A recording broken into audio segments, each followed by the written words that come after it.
जी viewers, कैसे हैं आप लोग। आज की वीडियो में हम डिस्कस करेंगे composition of the sentence. Viewers, बड़ी इम्पोर्टेंट बात यह है कि हमने पार्ट्स ऑफ स्पीच पढ़े, हमने फार्मूला पूरा पढ़ा और टेंसेस किसी हद तक पढ़े। देखें, जो कुछ भी हमने पढ़ा या नेक्स्ट पढ़ेंगे वो रॉ मटेरियल की हैसियत रखता है। जैसे हम बिल्डिंग कंस्ट्रक्ट करते हैं, उसमें सरिया, बजरी, रेत, सीमेंट ये रॉ मटेरियल हैं, लेकिन जो बिल्डिंग खड़ी होती है वो नक्शे के ऊपर खड़ी होती है और नक्शे के अंदर कोई झोल रह जाए, कोई कमी रह जाए तो वो कमी बिल्डिंग में आखिर वक्त तक रहती है। ये जो कंपोजिशन ऑफ द सेंटेंस है ये बेसिकली मैप है, नक्शा है जिसके ऊपर पूरी की पूरी इंग्लिश लैंग्वेज की बिल्डिंग खड़ी होती है। मेरा ख्याल है कि आप इसकी अहमियत को समझ गए होंगे।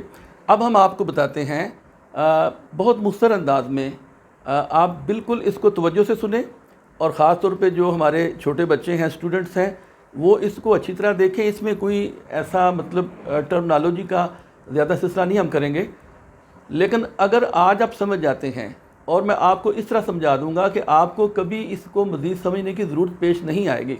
इतनी आसानी से समझा दूंगा कि सेंटेंस क्या होता है। देखें, हमारे जो कंपोनेंट्स हैं, हिस्से हैं, subject, verb, complement, direct object, indirect object, modifiers, words, phrases, classes. हम यहाँ तक करेंगे, इनडायरेक्ट ऑब्जेक्ट तक हम करेंगे, आज कवर करेंगे। बाकी जो हिस्से हैं वो अगले लेक्चर में हम आपको कवर करेंगे इनको और हमें समझेंगे हम इसको।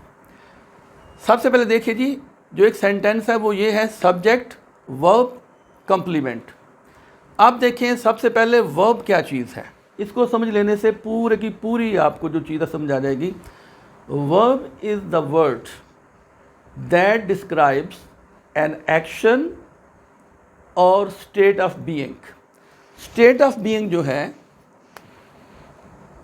SOB, स्टेट ऑफ बीइंग, इसको हम वादे करते हैं दोनों को। वर्ब क्या काम करता है, वो या तो किसी चीज़ के होने को बयान करता है या किसी काम के होने को बयान करता है। ये याद रखें वंस अगेन, वर्ब किसी चीज़ के होने को बयान करता है या किसी काम के होने को बयान करता है। यहाँ पे देखें, जो वर्ब है वो एम है। इसने ये जो चीज़ है या पर्सन है आई, इसके होने को बयान किया। आई एम, मैं हूँ, होने को बयान किया। किसको?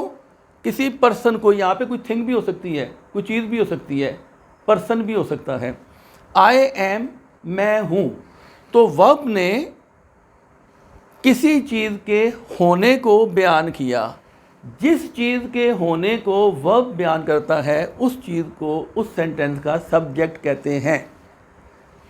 जिस चीज़ को या जिस पर्सन को वर्ब उसके होने को बयान करता है, होने को हम स्टेट ऑफ बीइंग कहते हैं, बीइंग मीन होना के है, उस चीज़ को या उस पर्सन को हम कहते हैं सब्जेक्ट।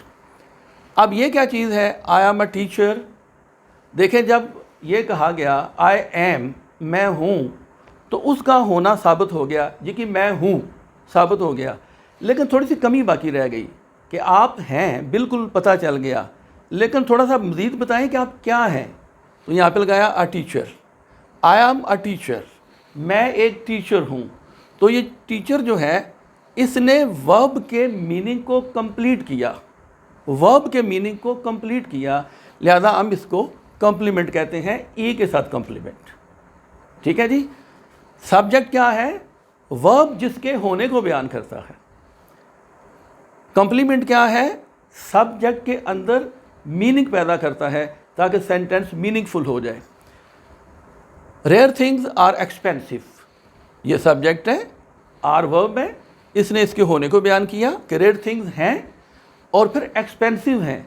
यहाँ पे कंप्लीट हो गया काम।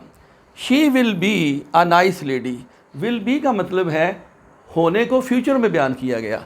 यहाँ पे एम जो था ये होने को प्रेजेंट में, अगर यहाँ पे वाज वर होता तो फिर पास्ट में, अब यहाँ पे विल भी है तो इसके होने को फ्यूचर में बयान किया गया और ये कंप्लीमेंट आ गया। यहाँ तक बात क्लियर होगी जी। Subject, verb, complement. अब हम देखते हैं कि ये सब्जेक्ट वर्ब ऑब्जेक्ट रिलेशनशिप क्या है। वंस अगेन, वर्ब वो लफ्ज़ है या वो वर्ड है जो किसी काम के होने को बयान करता है। देखें, ये था gave, give, gave, given, gave, दिया, देने के अमल को जाहिर करता है ये वर्ब। अब सब्जेक्ट क्या है? जिस अमल को ये जाहिर कर रहा है उस अमल के करने वाले को सब्जेक्ट कहते हैं। जिस एक्शन को ये वर्ब जाहिर कर लेता है उस एक्शन के एग्जीक्यूट करने वाले को, उस एक्शन के करने वाले को, जो डूअर कह सकते हैं, करने वाला डूअर, उसको कहते हैं सब्जेक्ट। इसलिए सब्जेक्ट बड़ी हद तक और मुकम्मल हद तक क्लियर हो जाना चाहिए।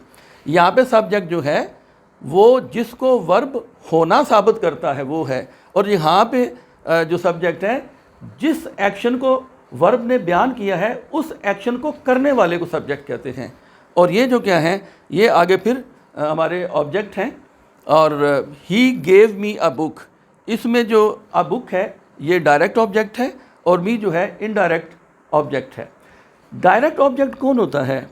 जो किसी एक्शन के इफ़ेक्ट को या असर को बराह रास्त कबूल करता है।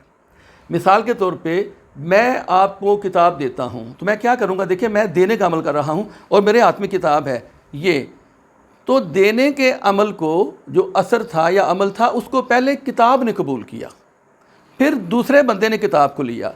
लिहाजा किताब जो है ये डायरेक्ट ऑब्जेक्ट है और मी जो है ये इनडायरेक्ट ऑब्जेक्ट है। She brings him a coat, she brings him, वो लेके आती है कोट। कोट जो है ये डायरेक्ट ऑब्जेक्ट है क्योंकि ये असर कबूल करता है, और हिम जो है ये इनडायरेक्ट है कि ये ज़रा बाद में आता है। तो डायरेक्ट ऑब्जेक्ट वो है जो वर्ब का असर कबूल करता है डायरेक्टली, और इनडायरेक्ट वो है जो डायरेक्ट ऑब्जेक्ट का असर कबूल करता है। यानी मैंने बुक दी, ये डायरेक्ट है, ऑब्जेक्ट है, और मेरे भाई ने ये बुक ली, ये इसका असर उस पर हुआ, वो इनडायरेक्ट ऑब्जेक्ट है। तो मैंने आपको बड़ी तफसील से बता दिया कि सब्जेक्ट क्या होता है, वर्ब क्या होता है, कॉम्प्लीमेंट क्या होता है। याद रखिए, ये जो हैं एम, आर, विल, इनको लिंकिंग वर्ब भी कहते हैं और कॉपुलेटिव वर्ब भी कहते हैं। कॉपुलेटिव और लिंकिंग वर्ब इनको कहते हैं। ये जो कॉपुलेटिव लिंकिंग वर्ब हैं इनके बाद कभी भी डायरेक्ट ऑब्जेक्ट नहीं आता, याद रखें। इनके बाद हमेशा कॉम्प्लीमेंट आता है ये। और कॉम्प्लीमेंट की दो सूरतें होती हैं, या वो किसी एडजेक्टिव की फॉर्म में होता है या फिर वो नाउन फ्रेज़ होती है। नाउन फ्रेज़ क्या है ये अगले लेक्चर में आप बताएंगे, लेकिन यहाँ पे थोड़ा सा चूँकि मैंने लफ्ज़ बोल दिया है मैं बता देता हूँ कि नाउन फ्रेज़ क्या है। ये देखें, आ नाइस लेडी, असल में लेडी नाउन था, इसके साथ जो लफ्ज़ लगे हैं नाइस और ए, ये पूरी फ्रेज़ बन गई है। फ्रेज़ का मतलब है मोर देन वन वर्ड। जब एक चीज़ को एक वर्ड में बयान किया जाता है उसको पार्ट ऑफ स्पीच का कोई कहते हैं कि सेगमेंट है या कोई पार्ट है, ठीक है। जब उसी को दो या तीन या चार अल्फाज में ज़ाहिर किया जाता है तो वो फ्रेज़ बन जाती है। जैसे हम वर्ब फ्रेज़ की एग्जांपल देते हैं, गो जो है एक सिंगल वर्ड वर्ब है, इज़ गोइंग दो वर्ड्स हैं, अब फ्रेज़ बन गई। विल बी गोइंग अब तीन है, ये तीन की फ्रेज़ बन गई। तो मैंने थोड़ा सा जितना यहाँ पे चाहिए था मैंने एक्सप्लेन कर दिया है। तो पांच चीज़ें याद रखें, subject, verb, complement, direct object, indirect object. इन पांच चीज़ों के अलावा जो भी होगा सेंटेंस के अंदर वो मॉडिफायर्स होंगे। मसलन ये जो अ नाइस लेडी है ये मॉडिफायर है जिसने लेडी को मॉडिफाई किया है, ठीक है ना। इस तरह इंशाल्लाह अगले लेक्चर में जो हमारा composition of the sentence part 2 होगा उसमें इसको कंप्लीट कर देंगे, और उसके बाद हमारे फिर द सेंस ऑफ टेंसेस शुरू हो जाएंगे, और ये 7 से 8 लेक्चर होंगे। और आई प्रॉमिस यू पीपल कि ये 7-8 लेक्चर सुनने के बाद आप जो टेंसेस का सेंस है कि टेंसेस कहाँ पे यूज़ होते हैं, कहाँ पे मिस यूज़ होते हैं, हमेशा के लिए समझ आएंगे। और ये जो कदिया है हमेशा के लिए ख़त्म हो जाएगा जी, टेंसेस बहुत मुश्किल हैं। अगले 5 से 7 जो लेक्चर हैं उनके अंदर हम ये चीज़ें सिखा देंगे आपको। इनको सब्सक्राइब कीजिएगा, शेयर कीजिएगा, ताकि हमारे बच्चे, हमारे भाई, हमारे स्टूडेंट और हमारे टीचर भाई जो हैं वो फ्री में ये सारी चीज़ें सीख सकें। खुश रखिए, खुश रहिए, अल्लाह हाफिज़।